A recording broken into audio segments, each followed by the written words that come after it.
Hello everyone, how are you all? Hope आप सभी बहुत अच्छे होंगे. So students, welcome to our channel hello study easy easy. Myself Seema Yadav, and today we are going to solve question answers of chapter number 3, that is health the ultimate treasure. Yes, आप class 8 की जो आपकी science की text book है curiosity, उसका chapter 3 वो हम पढ़ चुके हैं और आज हम उसके क्वेश्चन आंसर्स कर रहे हैं. ठीक है, अगर चैप्टर 3 आपने नहीं पढ़ा है तो आप चैनल की प्लेलिस्ट में जाके पढ़ सकते हैं. और एक इम्पॉर्टेंट बात, आपको इसी चैनल की प्लेलिस्ट में क्लास 8 की मैथ्स और इंग्लिश दोनों सब्जेक्ट की वीडियो मिल जाएगी. ओके, तो आप वहाँ से वो भी चेक कर सकते हैं. अगर आपको समझ में आ रहा है तो कंटिन्यू कर सकते हैं, है ना. एंड आई होप आपको बहुत अच्छे से समझ में आएगा.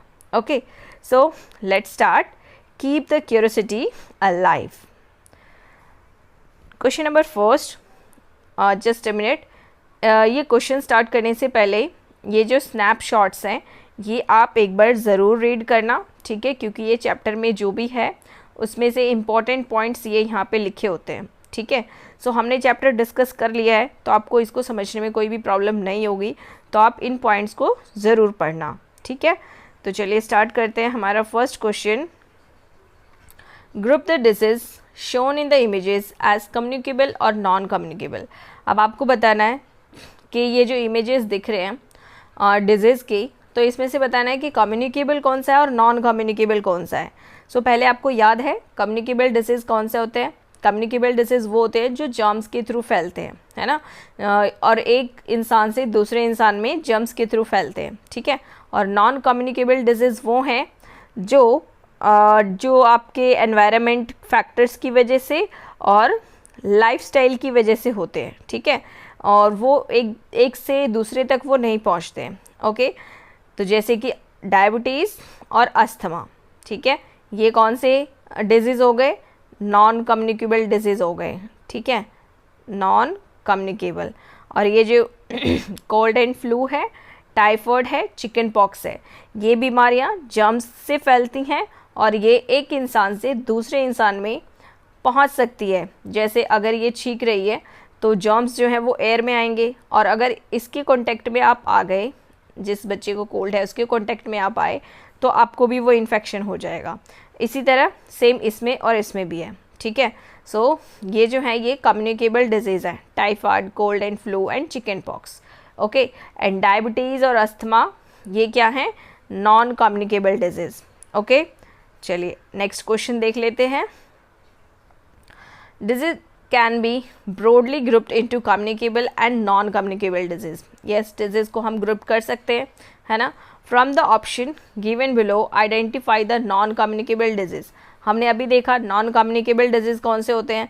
जो एक इंसान से दूसरे इंसान तक नहीं पहुंचते हैं, है ना, जैसे कि अस्थमा और डायबिटीज़. ओके, टाइफाइड और मीजल्स ये तो जर्म्स के थ्रू होते हैं. ठीक है, ये नॉन कम्युनिकेबल नहीं है. तो यहाँ पे देखो option B, second and third, ये इसका आंसर हो जाएगा. ओके, चलिए next question. There is a flu outbreak in your school. आपके स्कूल में फ्लू आउटब्रेक हो चुका है. ठीक है, यानी बहुत सारे बच्चों को फ्लू हो रहा है. Several classmates are absent. आपके क्लासमेट एब्सेंट हैं कुछ. While some are still coming to school coughing and sneezing. जबकि कुछ बच्चे अभी भी स्कूल आ रहे हैं और उनको कफ भी हो रहा है और वो स्नीजिंग भी, मतलब छींके भी आ रही है और वो खांस भी रहे हैं. ठीक है, सो ये सिचुएशन दी गई है. अब इस सिचुएशन से रिलेटेड कुछ क्वेश्चंस होंगे जिनका आंसर आपको देना है. ठीक है, तो अब आपको सिचुएशन समझ में आ गई है. सो अब हम फर्स्ट क्वेश्चन कर लेते हैं. What immediate action should the school take to prevent further spread. अब इस सिचुएशन को, ये जो सिचुएशन है इसको कंट्रोल करने के लिए इमीडिएट एक्शन, यानी क्या एक्शन लेना चाहिए स्कूल को ताकि ये जो सिचुएशन है इसको कंट्रोल किया जा सके. ओके, सो क्या इमीडिएट एक्शन लेना चाहिए? जैसे जो बच्चे जिनकी तबीयत ख़राब है उनको घर पे कॉल करके उनके पेरेंट्स से बात करके आप बच्चों को घर पे भेज सकते हैं और उनको पेरेंट्स को समझा सकते हैं कि जब तक बच्चा ठीक ना हो जाए पूरी तरह आप बच्चे को स्कूल ना भेजें क्योंकि ये इन्फेक्शन फैल रहा है. ओके, एंड जो बच्चे स्कूल आ रहे हैं वो मास्क का यूज़ कर सकते हैं, है ना. सो चलिए आपको इसका आंसर लिखना कैसे है.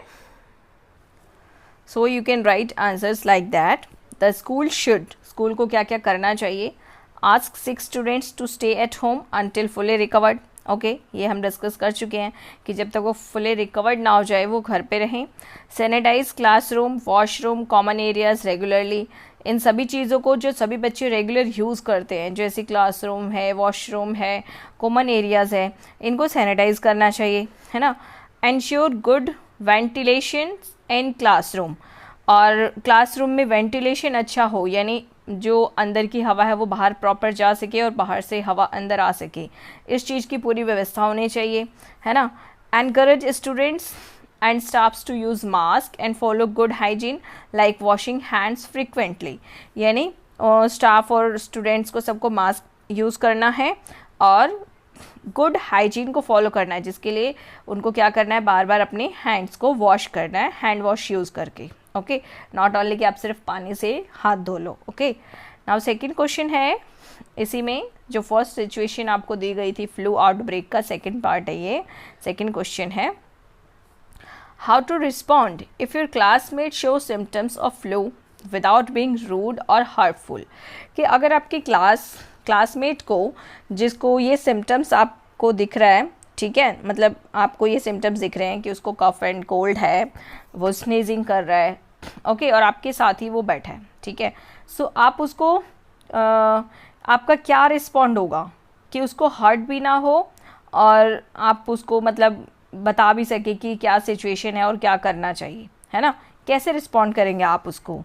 सो आप उसको पोलाइटली बोलेंगे, है ना। Politely tell them, I think you should inform the teacher और go to the school nurse, यानी आप उसको बोलेंगे कि तुमको अगर ऐसी प्रॉब्लम हो रही है तो आपको उसको टीचर को इन्फॉर्म करना चाहिए और स्कूल नर्स में जाना चाहिए।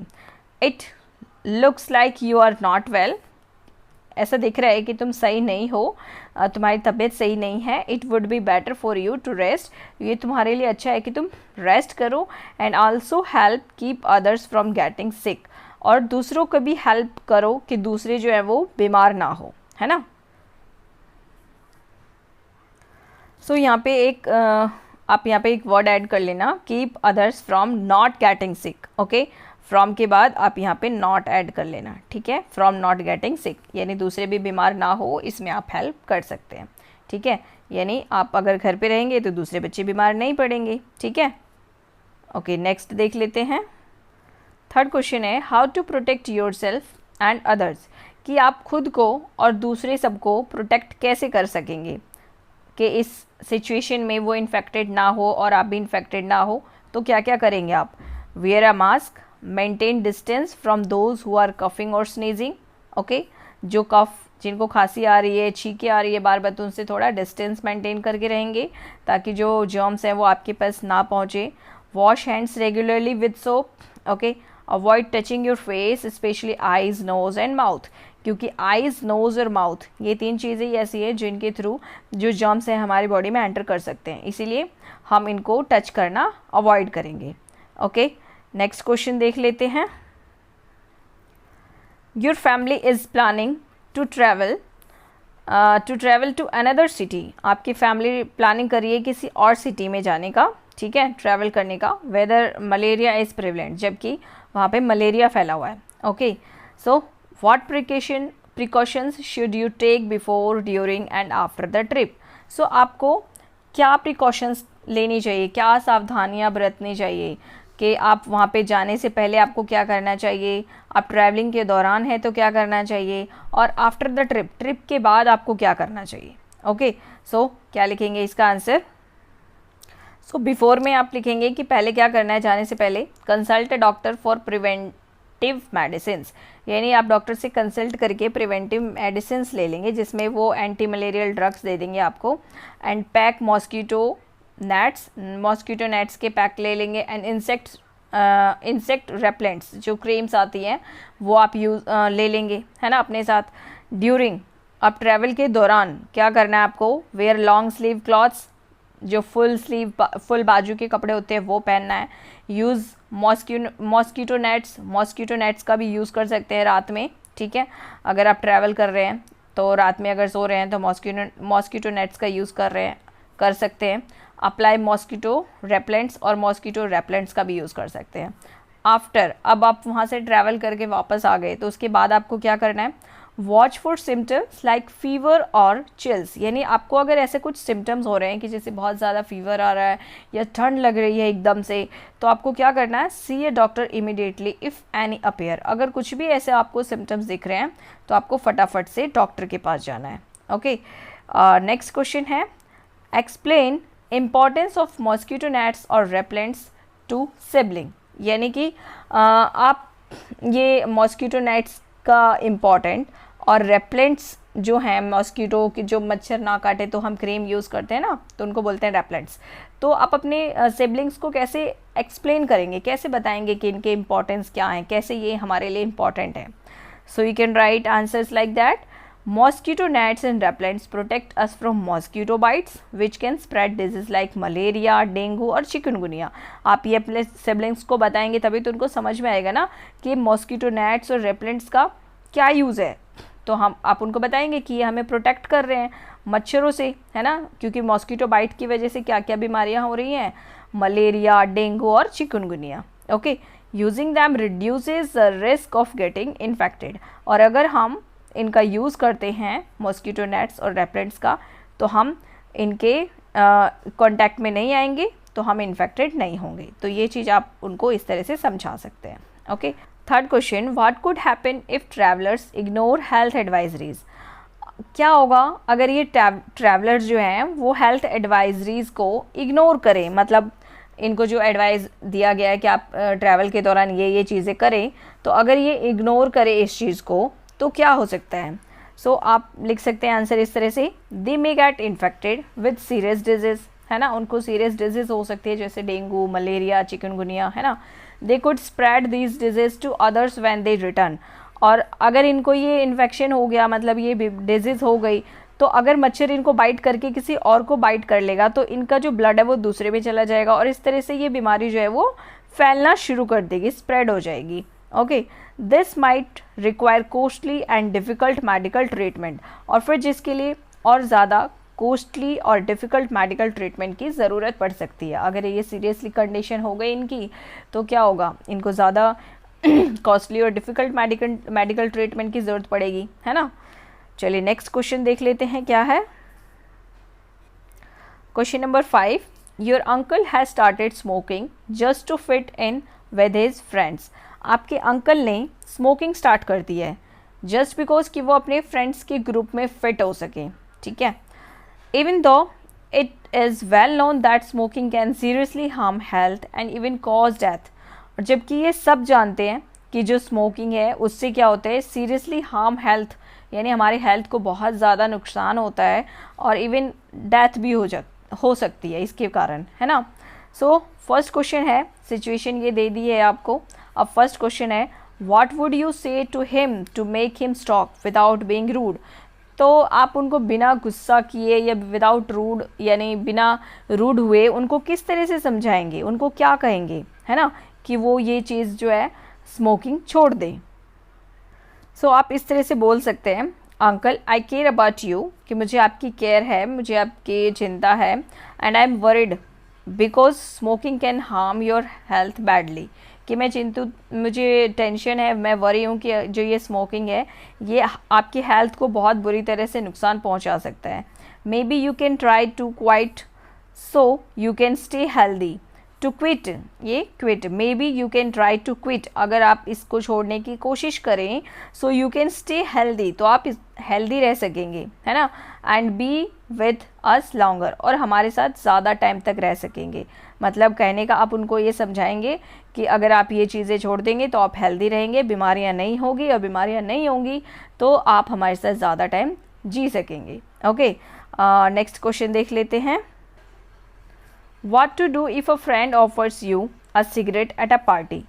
आप क्या करेंगे जब आप ही का एक फ्रेंड आपको एक सिगरेट ऑफ़र कर रहा है किसी पार्टी में। सो आप उसको कैसे मना करेंगे, पोलाइटली बट फर्मली से नो, मतलब आप प्यार से बोलेंगे बट वो एक क्लियर नो होना चाहिए, सामने वाले को समझ में आना चाहिए कि हाँ ये क्लियर नो बोल रहा है। Okay, I don't want to smoke, आप बोलेंगे no I don't want to smoke, मैं स्मोक नहीं करना चाहता। It's harmful and I prefer to stay healthy. ये हार्मफुल है और मैं हेल्दी रहना चाहता हूँ, ठीक है। सो आप ये बात उसको प्यार से बोलेंगे, बट इस तरह से बोलेंगे कि सामने वाले को क्लियर हो जाए कि हाँ ये नो बोल रहा है, okay. Third, how can schools prevent students from harmful habits.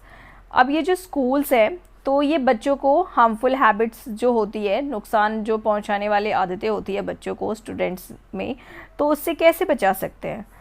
Bye educating students on the danger of smoking and substance abuse. यानी आप उनको एजुकेट कर सकते हैं इस बारे में, जो स्कूल वाले हैं वो क्या कर सकते हैं, एजुकेट कर सकते हैं बच्चों को, इसके बारे में नॉलेज दे सकते हैं, इससे होने वाले जो खतरनाक बीमारियां हैं उसके बारे में, है ना।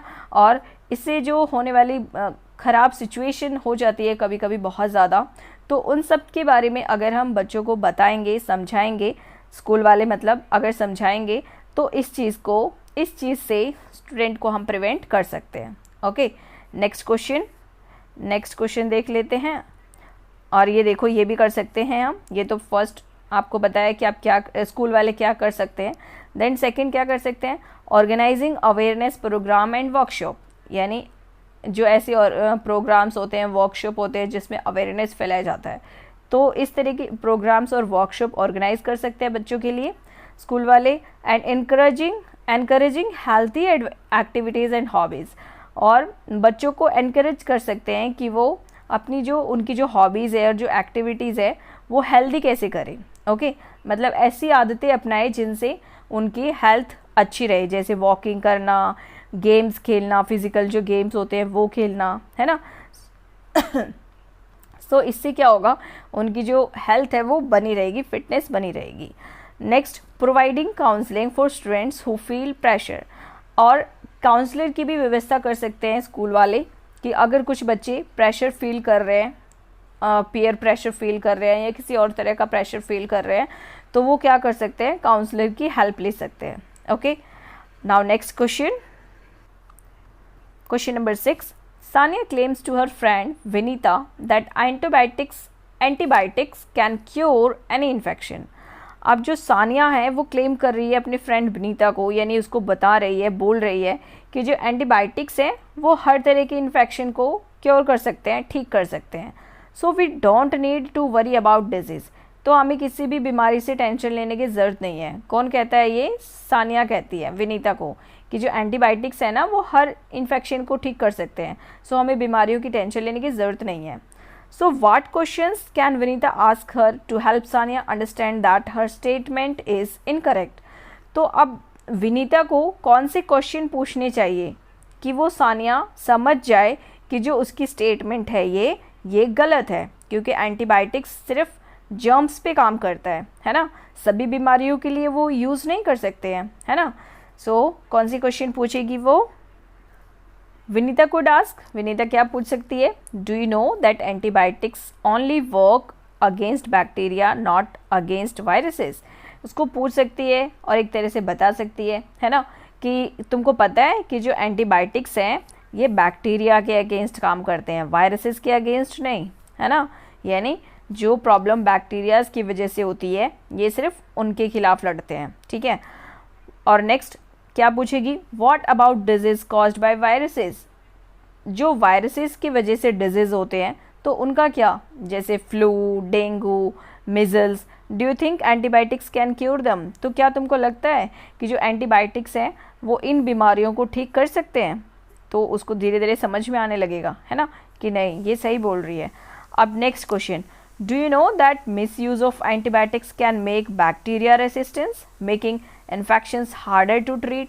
कहती है कि क्या तुमको पता है कि अगर एंटीबायोटिक का मिस यूज़ हो जाए तो वो क्या बनाते हैं, बैक्टीरिया रेसिस्टेंस बनाते हैं, जिससे इन्फेक्शन को ट्रीट करना और भी मुश्किल हो जाता है ना। यानी ये एंटीबायोटिक्स का काम है कि बैक्टीरिया को मारना, लेकिन अगर मिस यूज़ किया जाए तो ये क्या करेंगे, बैक्टीरिया को बनाना शुरू कर देंगे, जिससे बीमारी और बढ़ जाएगी, ओके।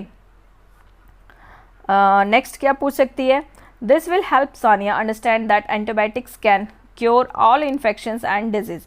ओके मतलब इतने क्वेश्चंस इनफ है इतने में सानिया को समझ में आ जाएगा। और अगर आपको लगता है कि नहीं कुछ और क्वेश्चंस भी इसमें ऐड करना है तो आप ऐड कर सकते हैं कि हाँ ये क्वेश्चन पूछना चाहिए, तब उसको ज़्यादा बेटर वे में समझ में आएगा। ओके और अगर नहीं तो आप यहाँ पे ये सेंटेंस ऐड कर सकते हैं, this will help Sania understand that antibiotics can't cure all infections and disease. Okay so इन सब स्टेटमेंट से और क्वेश्चन से उसको सानिया को समझ में आ जाएगा। ओके नेक्स्ट क्वेश्चन देख लेते हैं। Question number 7. The following table contains information about the number of dengue cases reported in a hospital over a period of 1 year. यानी जो ये टेबल है इसमें इंफॉर्मेशन है कि एक साल में कितने डेंगू के केसेस आए। एक हॉस्पिटल की रिपोर्ट है ये जिसमें ये बताया हुआ है कि पूरे एक साल में किस मंथ में कितने केस आए डेंगू के। ठीक है सो ये सीरियल नंबर है। ठीक है एंड देन ये मंथ एंड ये number of dengue cases. Okay समझ में आया आपको। जैसे फर्स्ट मंथ जनवरी तो उसमें 10 केस आए डेंगू के, देन सेकंड मंथ फरवरी उसमें 12 केस आए, है ना। इसी तरह आप देखोगे किसी में 22 केस आए, किसी में 40, किसी में 65, किसी में 65। यानी ये देखो जुलाई अगस्त सितंबर इन तीनों में सबसे ज़्यादा केसेस हैं डेंगू के, है ना। और सबसे कम केस है किस में है, जनवरी में, है ना। जनवरी में सिर्फ 10 केस है, बाकी सब में तो 10 से ज़्यादा ही है। ओके तो चलिए इससे रिलेटेड क्वेश्चंस है वो देख लेते हैं। Make a bar graph of the number of class Y axis and the month of the X axis. यानी आप एक बार ग्राफ बनाओगे, ठीक है। सो ये एक्स और ये वाई, तो आपको वाई एक्सिस पे क्या रखना है, नंबर ऑफ केसेस। यानी आप यहाँ पे नंबर ऑफ केसेस लिख दोगे 10, 20, 30 इस तरह से 10 का गैप लेके। एंड वाई एक्सिस पे मंथ यानी जनवरी, फिर फरवरी, मार्च, इस तरह से। ठीक है अब जनवरी में कितने केसेस हैं 10, तो यहाँ पे 10, ठीक है इस तरह से बार ग्राफ बना दिया। देन फरवरी में कितने केसेस हैं, फरवरी में है 12 केसेस। ओके तो यहाँ पे थोड़ा 10 से थोड़ा सा ऊपर कर देंगे, ठीक है। अगर ये हाँ ये बार है ना 10, 12, 15, 18 इस तरह से है तो आप 10, 15, 20 ऐसे लेना, ठीक है। जो इस तरफ नंबर्स लोगे ना वो 10, 15, 20 इस तरह से लेना, तो आपको ये बार ग्राफ बनाने में इजी होगा। अब 10 से ऊपर है तो थोड़ा सा ऊपर ले लिया। देन नेक्स्ट में मार्च में 15 है तो 15 के हिसाब से यहाँ पे बना दो बार ग्राफ। ओके ये मंथ लिख देना जनवरी, फरवरी, मार्च इस तरह से। ओके नाउ क्वेश्चन देख लेते हैं। इन विच 3 months were the dengue cases highest, कि कौन से 3 months में जो डेंगू के केसेस है वो हाईएस्ट है। तो हमने नोटिस किया कि जो जुलाई अगस्त सितंबर है इसमें डेंगू के केसेस सबसे ज़्यादा है। And in which months were the cases lowest, किस मंथ में केसेस कम है। तो हमने देखा किस मंथ में कम है, जनवरी में, है ना, सबसे कम केसेस हैं। ओके देन थर्ड क्वेश्चन है what natural or environmental factors during the peak months might contribute to the increase of dengue cases, कि कौन से नेचुरल और एनवायरमेंटल फैक्टर्स हैं जिसकी वजह से जो ये मंथ हैं जुलाई अगस्त सितंबर इसमें बहुत ज़्यादा डेंगू के केसेस बढ़ गए। सो आपको देखो ध्यान देगा तो आपको समझ में आएगा। ये जुलाई अगस्त और सितंबर के मंथ में बारिश होती है ना, और बारिश की वजह से जगह जगह पानी इकट्ठा हो जाता है और उस सीजन में मच्छर ज़्यादा फैलते हैं। मच्छर ज़्यादा पैदा होंगे तो मच्छर से होने वाली बीमारियां भी ज़्यादा होगी, ठीक है। सो अब आप इसको लिखोगे कैसे answer, so you can write like that, because in the rainy season जुलाई से सितंबर तक water collects in places like puddle, spots, coolers, है ना, इन जगहों पे वाटर कलेक्ट हो जाता है। Mosquito breed in standing water leading to more dengue cases, और जो मॉस्किटो के ब्रीड होते हैं वो इन जो ये पानी जगह जगह इकट्ठे हो जाते हैं ना इनमें वो ज़्यादा पनपते हैं, जिसकी वजह से डेंगू के जो केसेस हैं वो बढ़ जाते हैं। ओके नेक्स्ट क्वेश्चन है what can the community and और government to do to stop dengue before the peak season. यानी कम्युनिटी यानी जो हमारा कम्युनिटी है, जिस कम्युनिटी हम रहते हैं, जिस समाज में हम रहते हैं, और गवर्नमेंट, उनको ऐसे क्या स्टेप्स लेने चाहिए कि जो ये पीक सीज़न है इससे पहले ही कुछ करे ताकि जो ये प्रॉब्लम है ये ज़्यादा ना बढ़े, ठीक है।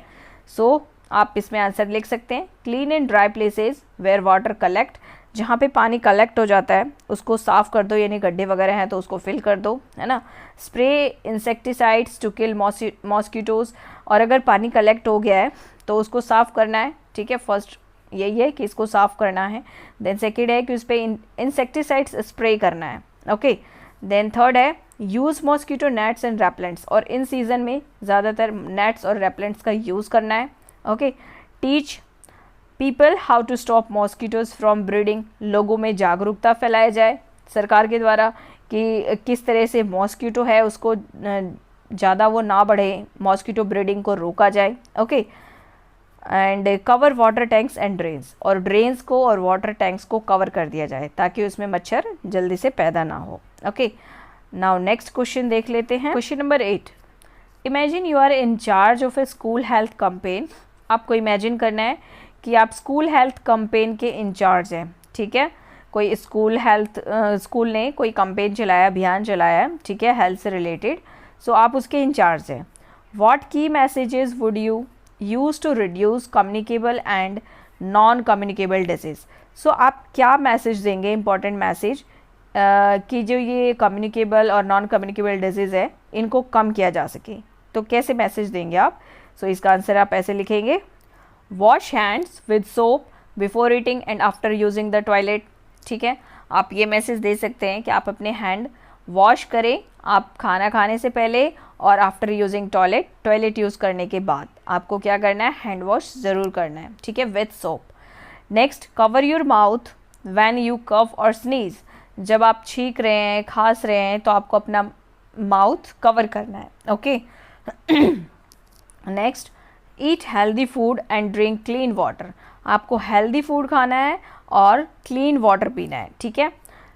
Next, avoid junk food and exercise daily, junk food avoid करना है, यानी कि जो आप बाहर का खाते हैं ना, समोसा, चाउमीन, पास्ता, पता नहीं क्या क्या, फ्राइज़ और वो सब, वो नहीं खाना है आपको, ठीक है। आपको क्या करना है, एक्सरसाइज डेली करनी है, ठीक है, और हेल्दी फूड खाना है, ओके।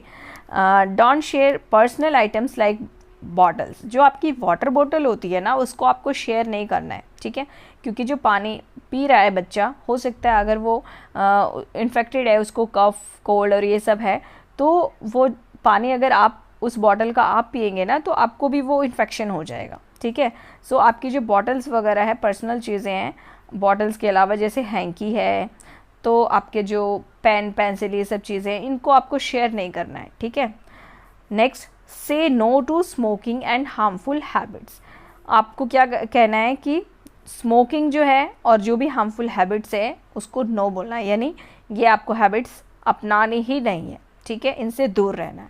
सो ये पॉइंट्स है जो आप बोल सकते हैं as a in charge of school health campaign, okay. चलिए 9th क्वेश्चन देख लेते हैं। आई थिंक आपको पढ़ने में बहुत मज़ा आ रहा होगा, क्योंकि जो आपके क्वेश्चन है वो इस तरह से बनाए हुए हैं कि रियल लाइफ से वो कनेक्ट हो और आप इजीली समझ सकें, है ना।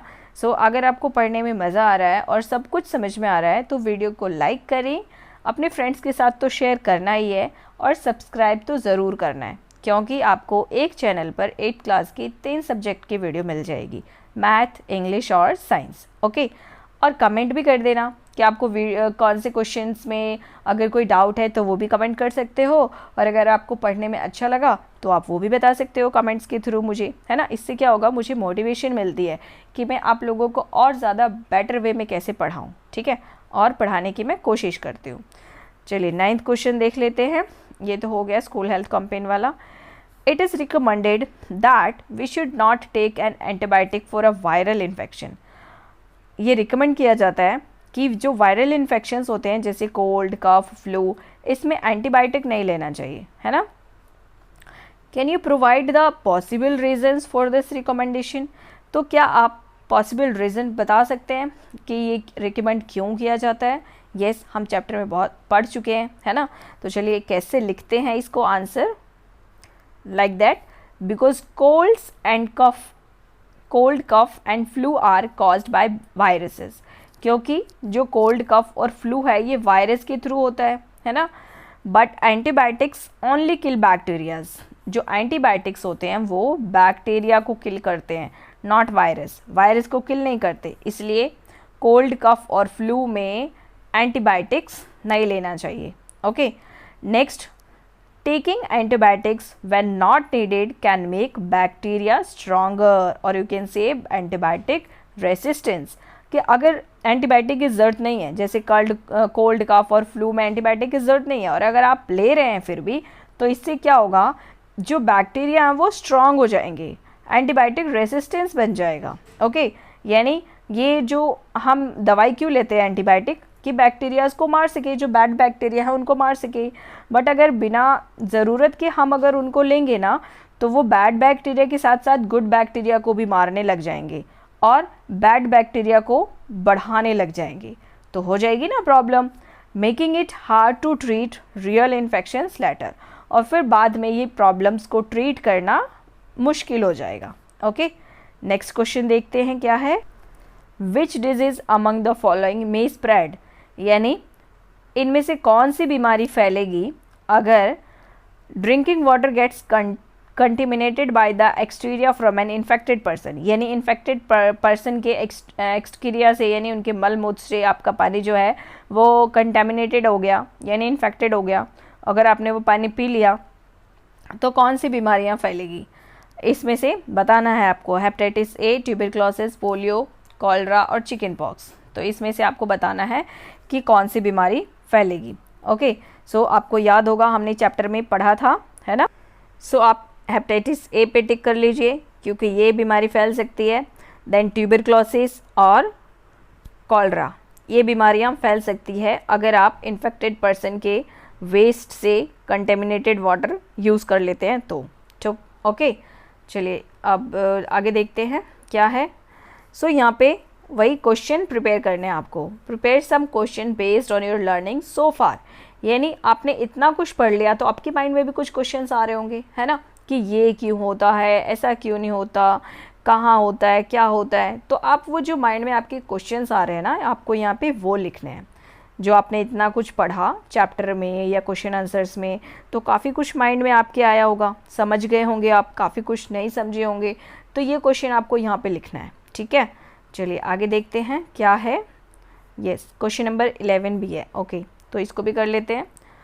When our body encounters a pathogens for the first time, जब हमारी बॉडी किसी पैथोजन को, यानी जो जर्म्स बैक्टीरिया होते हैं, फर्स्ट टाइम उनको जब मारती है, the immune response is generally लो, तो जो हमारा इम्यून सिस्टम होता है वो जनरली लो रिस्पॉन्स करता है। Okay, but on exposure to the same pathogen again, लेकिन जब वो सेम पैथोजन बॉडी पे अटैक करता है दोबारा, तो क्या होता है, the immune response by the body is much more compare to the first exposure.